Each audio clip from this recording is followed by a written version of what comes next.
हे friends, आज का topic article 9 है। तो इंडियन कॉन्स्टिट्यूशन का आर्टिकल 9 9वां अनुच्छेद किस बात पे डील करता है? तो नाइन्थ आर्टिकल 9 जो है वो डील करता है कि जो व्यक्ति वॉलेंटरली अपने इच्छा अनुसार अपने मर्जी से किसी अलग देश का जो नागरिकता ले लेता है, ठीक है, अपने मन मर्जी से नागरिकता ले लेता है, वो भारत का नागरिकता खो बैठता है। ठीक है, बस इतना ही सिंपल सा था, बहुत बड़ा नहीं था ये, इतना सिंपल ही था। इसमें कहता है कि जो भी इंडियन सिटीजन जो भी इंडियन सिटीजन वो क्या करेगा, अपना जो है सिटीजनशिप वॉलेंटरली अलग देश का ले लेगा, तो वो क्या करेगा, उसको ऑटोमेटिकली उसकी भारत की नागरिकता खत्म हो जाएगी। ठीक है, ये इतना सिंपल था। और इसमें कहता है कि जो आर्टिकल 5, आर्टिकल 6 और आर्टिकल 8 जो है वो मैटर नहीं करता है। ठीक है, अगर ये तीनों मैटर नहीं करेंगे, अगर आप छोड़ दिए हैं, अपने आप किसी और भारत का नागरिकता ले लिए हैं, तो ये तीनों चीजों को क्या करेंगे आप, कोई जरूरत नहीं है आपको, जिन चीजों से आपको कोई रिलेशन नहीं रहेगा, सबको छोड़ना पड़ जाएगा, आप इंडियन सिटीजनशिप खो बैठेंगे। और ये कब तक है? Till the commencement of the constitution, लागू होने से पहले ही आप अपना नागरिकता किसी और देश का ले लेते हैं तो आपको भारतीय नागरिकता नहीं मिलेगी।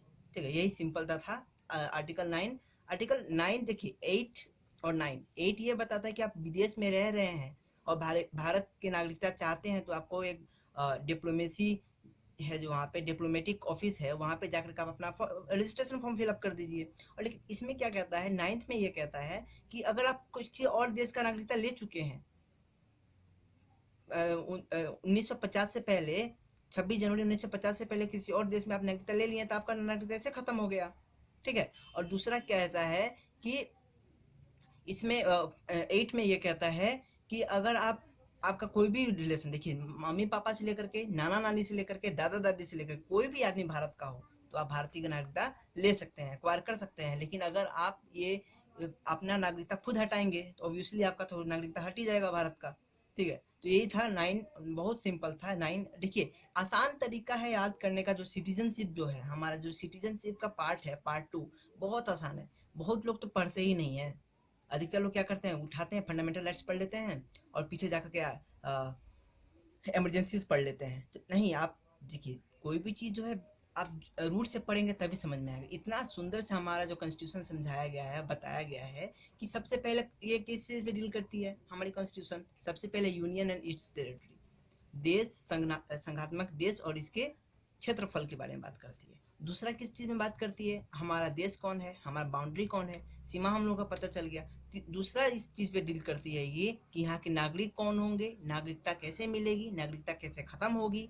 ठीक है, इन सब चीजों के बारे में डील करती है। तीसरा कहती है कि अब तो देश भी बन गया, बाउंड्री भी मिल गया, हमारा नागरिक भी हो गया, अब नागरिकों के लिए क्या क्या चीज मूल अधिकार हैं, क्या क्या अधिकार मिले हैं उसको, राइट्स के बारे में डील करेंगे। तो अब वो पार्ट 3 डील करती है, फिर पार्ट 4, पार्ट 5, ऐसे धीरे धीरे आप बढ़ते जाएंगे तो फिर आप देखेंगे कितनी खूबसूरत से हमारी कॉन्स्टिट्यूशन को सजाया गया है। और आप मेरे साथ पढ़ेंगे तो आपको लगेगा ही नहीं कि आप इंडियन कॉन्स्टिट्यूशन पढ़ रहे हैं, क्योंकि इंडियन कॉन्स्टिट्यूशन अधिकतर 90-80% बच्चों को क्या लगता है, बोरियत लगती है, क्योंकि इसमें इतना लिखा रहता है ना, इसे फोटो सोटो तो होता नहीं है।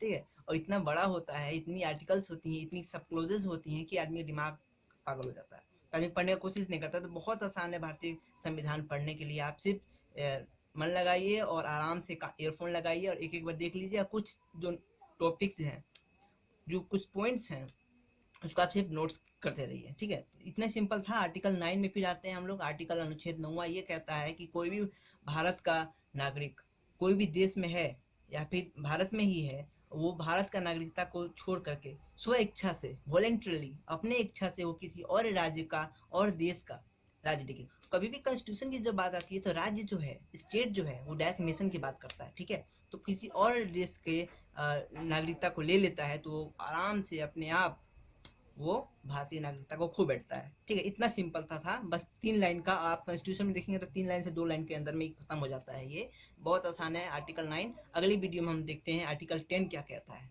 ठीक है, तब तक के लिए आप मेरे चैनल के साथ जुड़े रहें, हमको सपोर्ट भी करें और अपना फीडबैक जरूर दें। धन्यवाद। जय हिंद, जय भारत।